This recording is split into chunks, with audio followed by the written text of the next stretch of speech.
الحمد لله رب العالمين والعاقبة للمتقين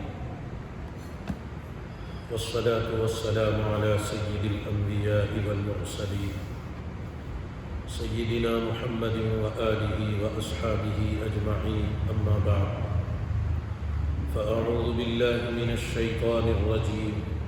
بسم الله الرحمن الرحيم.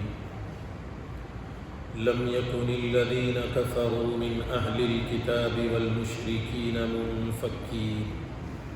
منفكين حتى تأتيهم البينة. رسول من الله يتلو صحفا مطهرة فيها كتب قيمة. وما تفرق الذين أوتوا الكتاب إلا من بعد ما جاءتهم البينة. وما أمروا إلا ليعبدوا الله مخلصين له الدين حنفاء ويقيموا الصلاة ويؤتوا الزكاة وذلك دين القيمة. إن الذين كفروا من أهل الكتاب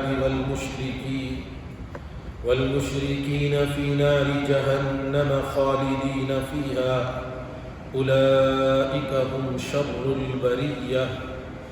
إن الذين آمنوا وعملوا الصالحات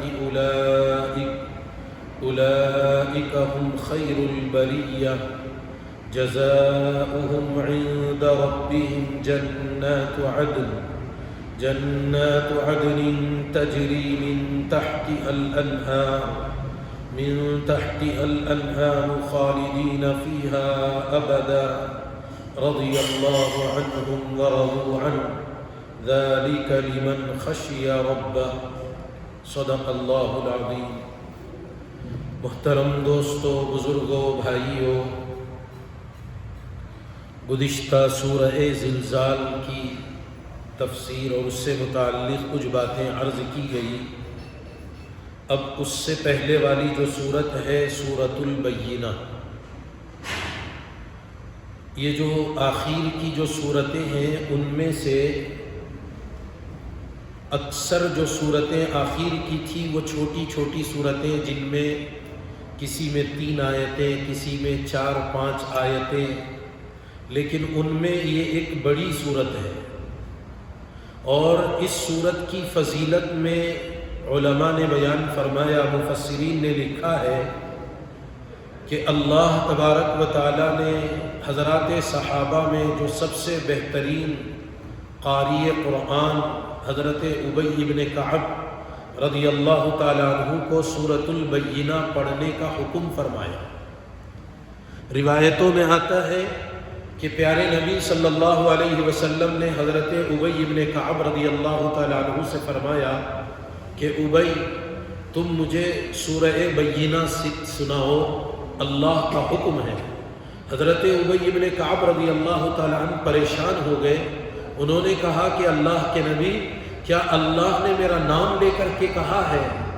حضرت اللہ کے نبی علیہ السلام نے ارشاد فرمایا کہ ہاں، اللہ نے تمہارا نام لے کر کہا ہے کہ میں تم سے سورۃ البینہ سنوں.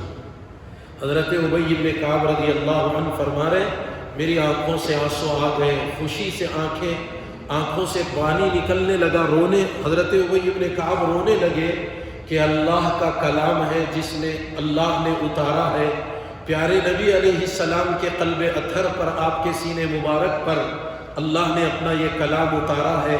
میں ایک ادنا سا آدمی، اللہ نے مجھے اپنا کلام اپنے نبی کو سنانے کا حکم دیا ہے. حضرت ابی بن کعب رویا کرتے تھے اور اس واقعے کو یاد کرتے تھے اور کہتے تھے کہ اللہ نے مجھے میرا نام لے کر سورۃ البینہ سنانے کا حکم فرمایا. غور کرنے کی بات یہ کہ قرآن پاک میں کتنی صورتیں ہیں اور مختلف صورتوں کے مختلف فضائل بھی ہیں. سورہ یاسین کی اپنی فضیلت ہے، سورہ رحمان کی، سورہ واقعہ ہے، اور بھی ایسی کتنی صورتیں قرآن کی جن میں مختلف فضائل بیان کیے گئے. باوجود اس کے کہ اللہ تعالیٰ نے سورۃ البینہ حضرت ابی بن کعب کو سنانے کا حکم دیا ہے. تو اندازہ لگائیے اللہ تبارک و تعالیٰ کو سورۃ البینہ کتنی پسند ہوگی کہ جب اپنے نبی کو ایک صحابی سے قرآن سنانے کا حکم دیا تو وہ سورۃ البینہ سنانے کا حکم فرمایا۔ اسی طرح حضرت ابی بن کعب رضی اللہ تعالیٰ عنہ کی فضیلت بھی معلوم ہوتی ہے اس کے ذریعے سے۔ آپ ہم اندازہ لگائیں صحابہ کتنی بڑی تعداد صحابہ کی موجود تھی، لیکن حضرت عمر فاروق رضی اللہ تعالیٰ عنہ جب مستقل تراویح میں قرآن سنانے کا موقع آیا اور جب قرآن شریف کے سنانے کا جب موقع ملا تو مکمل قرآن سنانے کے لیے حضرت عمر فاروق رضی اللہ تعالیٰ عنہ نے ابی بن کعب رضی اللہ تعالیٰ عنہ کو مقرر فرمایا۔ اندازہ لگائے صحابہ کتنے تھے، لیکن ان سب میں اب یہ حضرت عمر رضی اللہ تعالیٰ عنہ کے دور خلافت میں تو تقریباً 1 لاکھ سے زیادہ صحابہ موجود تھے، ان میں حضرت ابی بن کعب رضی اللہ تعالیٰ عنہ کو تراویح میں مکمل قرآن سنانے کا موقع ملا۔ حضرت ابی بن کعب رضی اللہ تعالیٰ عنہ کے بارے میں اللہ کے نبی نے فرمایا اقرأہم ابی، میرے صحابہ میں سب سے بہترین قرآن پڑھنے والا وہ حضرت ابی بن کعب رضی اللہ تعالیٰ عنہ۔ تو میرے حال دوستو بزرگوں، سورۃ البینہ جس کے بارے میں اب ہم کچھ اس کا ترجمہ، اس سے متعلق باتیں سنیں گے، اس سے متعلق کچھ باتیں عرض کرنی ہے، لیکن اس کی فضیلت میں اس کا ذکر کیا گیا۔ سوال یہ پیدا ہوتا ہے کہ اللہ تعالیٰ نے سورۃ البینہ کو ہی کیوں سنانے کا حکم دیا، سورۃ البینہ کے پڑھنے کا حکم کیوں دیا؟ اصل میں اس سورت کے اندر ان شریعت مطہرہ کے جو بنیادی مقاصد ہیں ان میں سے ایک مقصد کا بطور اہتمام کے ذکر کیا گیا ہے۔ آپ دیکھیں گے قرآن کا مقصد، قرآن کے جو مضامین ہیں، حضرات مفسرین نے قرآن کو 3 حصوں میں تقسیم کیا ہے۔ قرآن میں جو مضامین ہیں، پورے مضامین کو اگر اس کا نچوڑ نکالا جائے، خلاصہ عصارہ کلام اگر قرآن کو نکالا جائے تو اس میں 3 باتیں ہمیں ملتی ہیں۔ ایک ہے توحید باری تعالی، قرآن مجید میں اللہ کی وحدانیت کو جگہ جگہ بیان کیا گیا، اور کہیں وحدانیت پر دلالت کرنے والی آیتوں کو اور ان کی نشانیوں کو، چیزوں کو بیان کیا گیا۔ آسمان، زمین، چاند، سورج، ستارے، درخت، جو کائنات میں پھیلی ہوئی چیزیں ہیں جو خالق کائنات پر دلالت کرنے والی ہیں اور اللہ کے ایک ہونے پر دلالت کرنے والی ہیں، ان پر دلالت کرنے والی آیتیں قرآن میں بکثرت نقل کی گئی۔ تو ایک مضمون قرآن میں توحید باری تعالیٰ کا ہے، اللہ ایک ہے، اس کے سوا کوئی معبود نہیں، اور جگہ جگہ اللہ نے قرآن میں اعلان کیا اننی انا اللہ لا الہ الا انا فاعبدنی، میں ہی خدا ہوں، میں اکیلا رب ہوں، میرے سوا کوئی معبود اور کوئی خدا نہیں ہے، میں اکیلا تنہا دنیا کا نظام چلاتا ہوں۔ جگہ جگہ اس کا ذکر آیا وَإِلَٰهُكُمْ إِلَٰهٌ وَاحِدٌ لَا إِلَٰهَ إِلَّا هُوَ الرَّحْمَٰنُ الرَّحِيمُ۔ بہرحال توحید کو بیان کیا گیا قرآن مجید میں، اور دوسرا جو مضمون قرآن میں بکثرت بیان کیا گیا اور قرآن کے خلاصے میں، شریعت مطہرہ کے خلاصے میں، وہ ہے رسالت۔ پیارے نبی علیہ الصلاۃ والسلام کے رسالت کا ذکر، آپ کے پیغمبرانہ شان کا ذکر، اور آپ کو اللہ نے دنیا میں جو پیغام دے کر کے بھیجا اس کا ذکر فرمایا۔ تو قرآن میں کثرت سے مضامین رسالت پر، اللہ کے نبی علیہ السلام کے رسول ہونے پر بیان کیا۔ اور اسی طرح تیسرا جو مضمون ہے قرآن مجید میں جو بیان کیا گیا بکثرت، اور قرآن کا جو خلاصہ ہے وہ ہے آخرت اور قیامت، مرنے کے بعد والی زندگی کا ذکر آیا ہے۔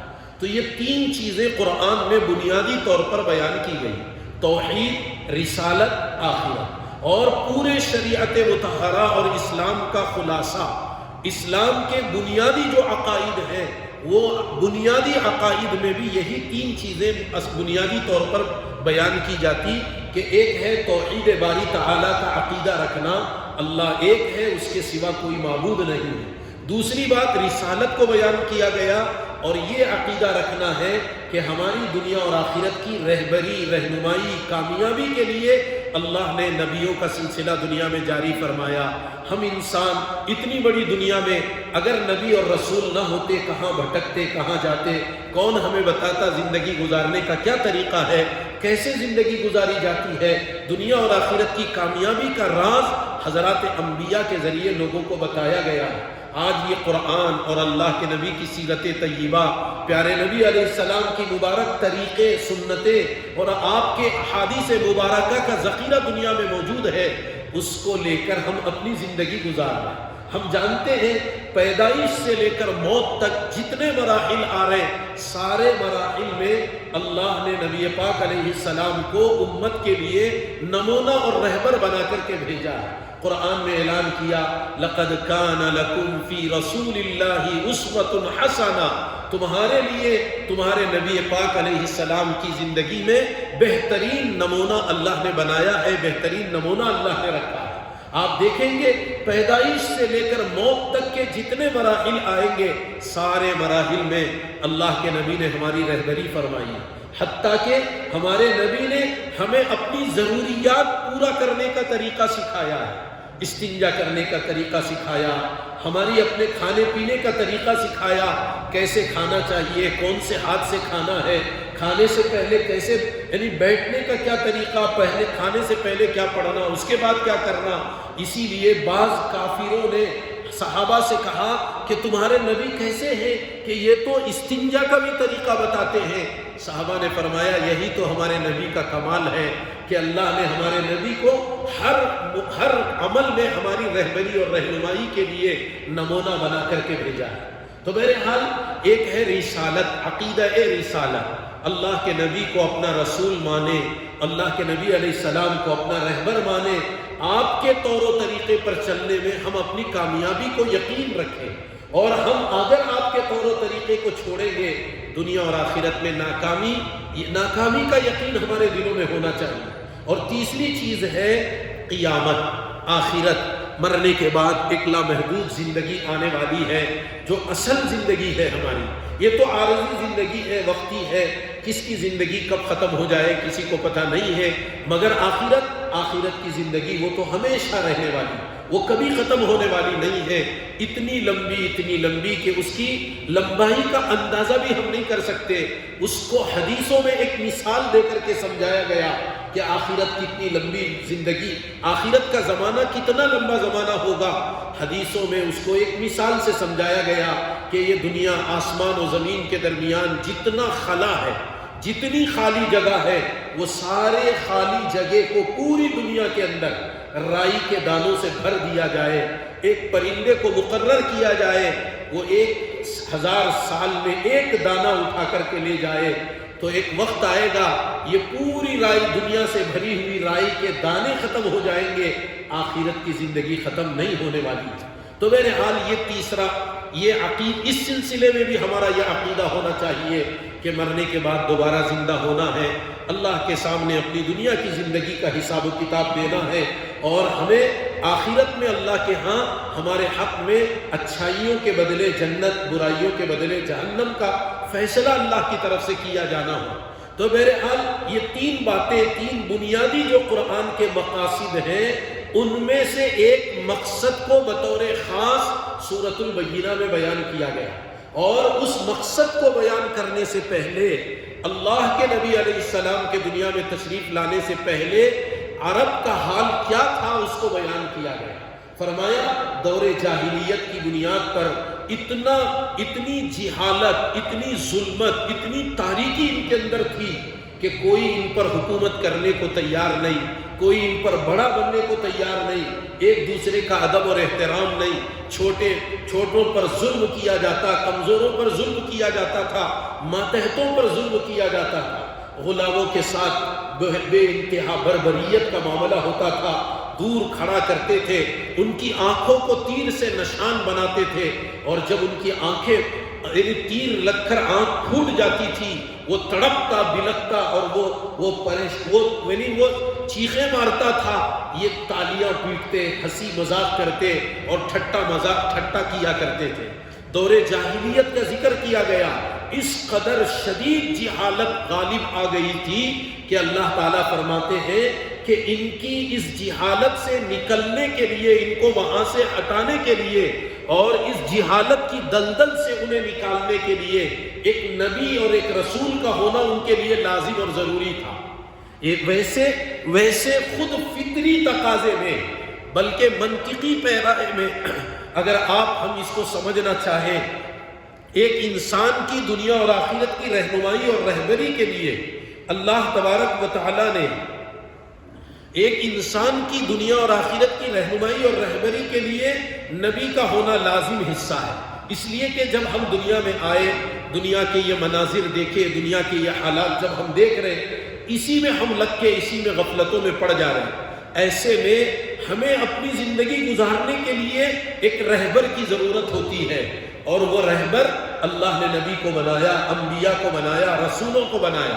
اور اسی طرح یہ خاص کر اللہ کے نبی علیہ السلام جب دنیا میں تشریف لائے، آپ کے دنیا میں تشریف لانے سے پہلے تو جہالت کی انتہا ہو گئی تھی، لیکن اللہ کی شان دیکھیے، اللہ تبارک و تعالیٰ نے اپنے نبی کو اس سخت جہالت کے دور میں، بلکہ اس زمانے کا نام ہی دور جاہلیت رکھ دیا گیا تھا، اس زمانے کا نام ہی دور جاہلیت رکھا گیا۔ کوئی پڑھا لکھا نہیں، کہیں کسی کو اندر کوئی تمیز، طور طریقہ کچھ نہیں، جس کو جو سمجھ میں آیا وہ اپنی زندگی گزارتا چلا گیا۔ حتیٰ کہ حال یہ تھا ان لوگوں کا کہ کعبۃ اللہ کا طواف کرتے تھے، برہنہ کرتے تھے، کعبۃ اللہ کا طواف کرتے تھے، تالیاں پیٹتے تھے، سیٹیاں بجایا کرتے تھے، ناچتے ہوئے کعبے کا طواف کیا کرتے تھے۔ وہ اپنے طرز پر اس کا نظام انہوں نے بنایا تھا۔ تو اس میں بطور خاص عرب کی جہالت کا ذکر کیا گیا، دور دور تک کہیں کوئی پڑھنے لکھنے کا رواج نہیں تھا، حتیٰ کہ بعض آیتوں کی تفسیر میں لکھا گیا ہے کہ پورے ملک عرب میں لکھنے پڑھنے کا سامان بھی نہیں ملتا تھا۔ بھئی کوئی لکھنے پڑھنے والا ہی نہیں ہے تو لکھنے پڑھنے کا سامان کون بیچے گا، کون خریدے گا؟ جیسے ہمارے ہاں مثلا قلم، کاپیاں، ڈکشنری کی دکانیں ہوتی ہیں جہاں لکھنے پڑھنے کی سامان اور چیزیں ملتی ہیں، اور اس میں قلم ہوتی، پینسل ہوتے، کاغذات ہوتے، کاپیاں ہوتے، پڑھنے کے لیے کتابیں ہوتی ہیں، مختلف چیزیں ہوتی ہیں۔ عرب میں اس قبیل کی کوئی چیز بکتی بھی نہیں تھی، دکان ہی نہیں تھا۔ کیوں؟ اس لیے کہ کوئی پڑھنے والا ہی نہیں تھا، تو کیسے وہاں وہ چیزیں ہوتی؟ اسی لیے اللہ تبارک و تعالیٰ نے پیارے نبی علیہ السلام کی بعثت کا ذکر کرتے ہوئے اللہ نے فرمایا هو الذی بعث فی الامیین رسولا منہم۔ امیین یعنی ان پڑھ ناخواندہ لوگوں میں، جاہل قسم کے لوگوں میں، اور جہالت وہ بھی کٹر قسم کی جہالت۔ جی آج کل ہم دیکھیں، ہم لوگوں میں معمولی قسم کی جو جہالت ہے اسی کی وجہ سے لوگ پریشان ہیں۔ اگر اور زیادہ سخت ہو جائے تو لوگوں کا حال کیا ہو جائے؟ تو اس کے لیے اللہ تبارک و تعالیٰ نے یہ فیصلہ کیا تھا کہ نبی پاک علیہ السلام کو مبعوث فرمائیں گے، اور اللہ کے نبی علیہ السلام کو دنیا میں بھیج کر انسانیت میں سے اس جہالت کو، ظلمت کو، تاریکی کو، کفر اور شرک کے یہ ماحول کو ختم کروا کر ایک پاکیزہ ماحول صحابہ میں، عرب میں، اور اللہ تعالیٰ نے انسانیت میں پیدا کرنے کا فیصلہ کر لیا۔ اور اللہ کی شان دیکھیے، خاص کر سورۃ البینہ میں رسالت نبوی کا ذکر آیا، اور نبی کے دنیا میں مبعوث ہونے کا مقصد بتایا گیا، اور نبی کی حاجت اور ضرورت کو پیش کیا گیا کہ نبی کا ہونا لازم اور ضروری ہے۔ نبی، اللہ کے نبی علیہ السلام کے بغیر اس قدر شدید جہالت کو امت سے دور کرنے میں کسی کے اندر کوئی طاقت نہیں ہو سکتی تھی۔ آپ دیکھیے اللہ کے نبی علیہ السلام چند ہی سالوں کے اندر، آپ مکۃ المکرمہ میں 13 سال آپ کی حیات طیبہ زندگی گزری ہے نبوت کے بعد، 13 سال مکے میں رہے، 10 سال مدینہ منورہ میں رہے، لیکن اس 23 سال کے عرصے میں جو مشہور تھے جہالت میں، جہلائے عرب کو صحابہ بنا دیا اللہ کے نبی علیہ السلام کی صحبت نے۔ کون سا زمانہ تھا، بلکہ آپ سوچیں جاہلوں کے زمانے کو خیر القرون کا زمانہ بنا دیا اللہ کے نبی علیہ السلام نے۔ آپ سوچئے جو زمانہ چند سالوں پہلے 20-25 سال پہلے 50 سال پہلے تک وہاں لوگ جانے ڈرتے تھے، سفر کرنے ڈرتے تھے اور عربوں کی جہالت کی انتہا ہو چکی تھی، ایسے دور جاہلیت کو اللہ تبارک و تعالیٰ نے پیارے نبی علیہ السلام کی صدقے میں آپ کی نبوت اور رسالت کی برکت سے خیر القرون کا زمانہ بنا دیا۔ اب ایسا زمانہ اس کو بنا دیا کہ وہ زمانہ قیامت تک کبھی دنیا میں لوٹ کر کے آنے والا بھی نہیں۔ غور کریں، سوچیں، آخر اللہ کے نبی علیہ السلام جب دنیا میں تشریف لائے، کیسے آپ نے صحابہ پر محنت کی اور کیسے صحابہ کا ایک پاکیزہ مجمع تیار فرمایا۔ اسی لیے فرمایا حضرات انبیاء معصوم ہوتے ہیں گناہوں سے، نبیوں سے کسی قسم کا کوئی گناہ نہیں ہوتا ہے، لیکن حضرات صحابہ محفوظ ہوتے ہیں گناہوں سے۔ یہ اہل سنت والجماعت کا عقیدہ ہے کہ صحابہ محفوظ ہیں۔ آپ سوچئے کیسے لوگوں کو کہاں سے کہاں کھڑا کر دیا۔ حضرت عمر فاروق رضی اللہ عنہ جب اونٹ چرایا کرتے تو ان کے والد کہا کرتے تھے ابو قحافہ کہ عمر تجھ سے تو اونٹ چرائے نہیں جا رہے، بکریاں نہیں چرائی جا رہی، تو کیا زندگی کرے گا؟ لیکن اللہ کی شان، پیارے نبی کی صحبت ملی، صحابیت کا شرف ملا۔ حضرت عمر فاروق رضی اللہ تعالیٰ عنہ کو کتنی بڑی زمین کا اللہ نے بادشاہ بنا دیا، اور کیسے دنیا کے اندر اللہ نے آپ کے ذریعے سے دین اسلام کے پھیلنے کا سبب اور آپ کو ذریعہ فرمایا۔ مفسرین نے لکھا، مورخین نے لکھا ہے اگر حضرت عمر ایک اور عمر دنیا میں آ جاتے، پوری دنیا میں اللہ دین زندہ کر دیتے تھے۔ 24 لاکھ مربع زمین تک اللہ نے ان کے ذریعے اسلام کا پرچم لہرایا، اسلام کو پھیلایا۔ تو ہم یہاں سورۃ البینہ بطور خاص اس لیے پڑھوائی گئی کہ اس میں خاص مضمون کا ذکر ہے، اور وہ ہے رسالت نبوی کا۔ اللہ کے نبی علیہ السلام کی رسالت اور اللہ کے نبی کی نبوت، اور اللہ کے نبی کے دنیا میں آنے کے بعد آپ نے صحابہ پر قرآن پڑھ کر، قرآن کے ذریعے صحابہ پر محنت کی، صحابہ کو تیار کیا، اور صحابہ کا ایک پاکیزہ نورانی مقدس مجمع تیار کر دیا۔ ایسا مجمع صحابہ کا اللہ کے نبی نے تیار کیا کہ جس کے بارے میں قرآن میں خود اعلان کر دیا گیا، رضی اللہ عنہم ورضوا عنہ۔ چند دنوں پہلے جن کے بارے میں قرآن نے کہا هو الذی بعث فی الامیین رسولا، امیین میں رسول بھیجنے کا ذکر آیا، وہی ایک چند سالوں کے بعد 25-30 سال کے بعد ہوا یہ کہ رضی اللہ عنہم ورضوا عنہ کا مژدہ سنایا گیا۔ تو سورۃ البینہ میں خاص کر رسالت والے مضمون کو بیان کرتے ہوئے اللہ تبارک و تعالیٰ نے فرمایا، ان باتوں کی روشنی میں آیتوں کا ترجمہ آپ دیکھیے۔ اللہ فرماتے لم یکن الذین کفروا من اہل الکتاب والمشرکین منفکین حتی تأتیہم البینہ۔ اللہ کہتے عرب میں 3 قسم کے لوگ رہا کرتے تھے، ایک مشرکین اور ایک یہودی اور ایک نصرانی۔ یہود و نصارہ دونوں کو ملا کر اہل کتاب کہا جاتا تھا، اور جب اللہ کے نبی علیہ السلام تشریف لائے اس زمانے میں کفر پھیلا ہوا تھا چاروں جانب میں، تو اللہ تعالیٰ نے اس سورت کی ابتدا میں ان 3 طبقوں کا ذکر کرتے ہوئے فرمایا کہ لم یکو منفکین، یعنی وہ جدا نہیں ہونے والے تھے اپنے کفر سے، شرک سے۔ اہل کتاب کے بارے میں کفر کا ذکر آیا ہے، مشرکین سے شرک کا ذکر کیا گیا۔ شرک اور کفر دونوں ایک ہیں، تو لہذا اللہ تعالیٰ فرما رہے لم یکن الذین، وہ لوگ جدا نہیں ہونے والے تھے جنہوں نے کفر کیا اہل کتاب میں سے اور مشرکین میں سے۔ منفکین، یہ لم یکو کے ساتھ اس کا تعلق ہے، لم یکو منفکین، یعنی اپنے کفر اور اپنے شرک سے باز آنے والے نہیں تھے، جدا نہیں ہوتے تھے، اتنا اپنے کفر میں لگ گئے تھے کہ وہ اس سے الگ نہیں ہوتے تھے۔ کیوں؟ کب تک نہیں ہو سکتے تھے؟ حتی تأتیہم البینہ، یہاں تک کہ ان کے پاس کوئی واضح دلیل نہ آ جائے۔ عربی میں حروف کا بھی ایک خاص معنی ہوتا ہے، ہر حرف الگ الگ معنی کے لیے وضع کیا گیا۔ لفظ حتی یہ انتہا کو بتانے کے لیے، ختم کرنے کے لیے، پہلی اور پرانی حالت کو ختم کر کے نئی حالت کی طرف اشارہ کرنے کے لیے استعمال ہوتا ہے۔ اللہ کہہ رہے کہ عرب کا کفر، عرب کا شرک، اہل کتاب کا کفر ختم نہیں ہو سکتا تھا یہاں تک کہ جب تک کہ کوئی نبی ان کے درمیان میں تشریف نہ لے آئے۔ اگر نبی نہ آتے ان کا کفر کبھی ختم ہونے والا نہیں تھا۔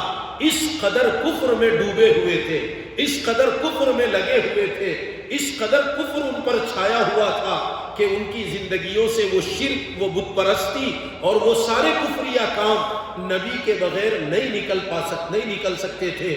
لہذا اللہ تبارک و تعالیٰ نے ان کے درمیان ایک رسول بھیجنے کا فیصلہ کر لیا، اسی کا نام ہے رسالت۔ اللہ تبارک و تعالیٰ آگے فرمانے رسول من اللہ، اللہ کی جانب سے ایک رسول کا آنا، یتلو صحفا مطہرہ، جو ان کے درمیان پاکیزہ صحیفوں کو پڑھ کر کے سنائے۔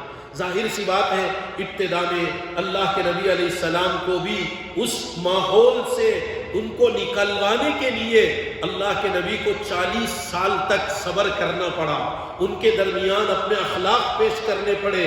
اللہ کے نبی علیہ السلام 40 سال تک نبوت سے پہلے والا جو زمانہ تھا پوری امانت داری، سچائی، صداقت اور پاکیزہ زندگی گزار کر ان کے درمیان اپنے آپ کو ایک نمونہ بنا کر کے آپ نے پیش فرمایا۔ چنانچہ جس دن نبوت ملی اور نبوت کے بعد سب سے پہلا پیغام اللہ کو نبی کو یہ ملا تھا وَأَنذِرْ عَشِيرَتَكَ الْأَقْرَبِينَ، اپنے قریبی رشتہ داروں کو سب سے پہلے دعوت دو، ان کو سب سے پہلے دین کی طرف بلاؤ۔ تو صفا کی پہاڑی پر کھڑے ہو کر اللہ کے نبی نے اس زمانے کے رواج کے مطابق یا صباحا یا صباحا کا اعلان کر کے عرب کو یعنی مکے والوں کو جمع کیا، اور اس وقت جب جمع کیا اپنا پیغام، اپنی رسالت اور اپنی نبوت، توحید باری تعالی اور رسالت نبوی کے اعلان سے پہلے اللہ کے نبی نے ان سے خود ایک دو سوال کیے۔ آپ نے پوچھا کہ لوگو تم مجھے سچا سمجھتے ہو یا جھوٹا، میرے بارے میں تمہارا کیا خیال ہے؟ ان لوگوں نے کہا تھا کہ آپ سچے ہیں۔ اور اسی طرح دوسرا سوال کیا، مجھے آپ امانت دار سمجھتے ہو کہ خیانت کرنے والا؟ لوگوں نے، عربوں نے کہا تھا کہ آپ امانت دار ہیں۔ اس کے بعد اللہ کے نبی نے اپنا پیغام ان کو سنایا ہے۔ تو یہ ماحول پہلے سے بنا کر تیار کر کے اپنے آپ کو ان کے سامنے پیش کیا، تب جا کر آہستہ آہستہ وہ بھی ان آنے والوں میں بہت سے لوگ تو ناراض ہو کر کے چلے گئے، اس واسطے تم نے ہمیں جمع کیا، اس معمولی اتنے کام کے لیے تم نے ہم سب کو جمع کیا، اور اللہ کے نبی کے خلاف مخالفت میں بھی اتر گئے۔ تو بہرحال سورۃ البینہ کی ابتدائی آیتوں میں اللہ تبارک و تعالیٰ نے بطور خاص رسالت کو بیان کیا، اور رسالت کی برکت سے، اللہ کے نبی کی نبوت کی برکت سے، اللہ کے نبی کے دنیا میں تشریف آوری کی برکت سے، یعنی جو کٹر قسم کے جاہل قسم کے عرب اور لوگ تھے، اللہ نے ان کے دلوں کو بھی نرم کر دیا، ان کے اندر بھی ایمان راسخ ہو گیا، ان کے دلوں میں جب ایمان اور اسلام اترا ان کی زندگیاں اللہ نے بدل ڈالی۔ اگر اب ہمیں بھی دنیا اور آخرت کی کامیابی حاصل کرنا ہوتا ہے تو اسی نبوی پیغام کو، رسالت کو اپنے دلوں میں اتارنا، اپنی زندگیوں میں لانا، تاکہ ہماری زندگی بھی دنیا اور آخرت میں کامیاب بن جائے۔ آگے آیتوں سے متعلق انشاءاللہ آئندہ اگر اللہ موقع دے اس کا ذکر کریں گے۔ اللہ تعالیٰ سے دعا ہے کہ اللہ تعالیٰ ہم سب کو صحیح معنوں میں قرآن کے پیغام کو سمجھنے کی، اور قرآن شریف کے ضمن میں جن مضامین اور باتوں کو ہمیں سمجھایا گیا صحیح معنوں میں ان کو سمجھنے کی اللہ ہم سب کو توفیق عطا فرمائے۔ بطور خاص اللہ تعالیٰ عقیدہ رسالت کو مضبوطی کے ساتھ پکڑ کر زندگی گزارنے کی اللہ ہمیں توفیق عطا فرمائے۔ اسی عقیدہ رسالت میں ختم نبوت کا بھی مسئلہ آتا ہے کہ ہمارے نبی آخری نبی ہے، آپ کے بعد دنیا میں کوئی نبی آنے والے نہیں ہے۔ اگر ہمارے نبی کے بعد کوئی نبوت کا دعویٰ کرتا بھی ہے تو ہم صاف کہہ دیں کہ وہ جھوٹا ہے، مکار ہے، فریبی ہے۔ کوئی بھی اللہ کے نبی کے بعد مزید اب نبوت کی گنجائش اس میں باقی نہیں رہی ہے۔ اللہ عقیدہ ختم نبوت کے ساتھ ہم سب کو زندگی گزارنے کی توفیق عطا فرمائے۔ آمین۔ وآخر دعوانا ان الحمد للہ رب العالمین۔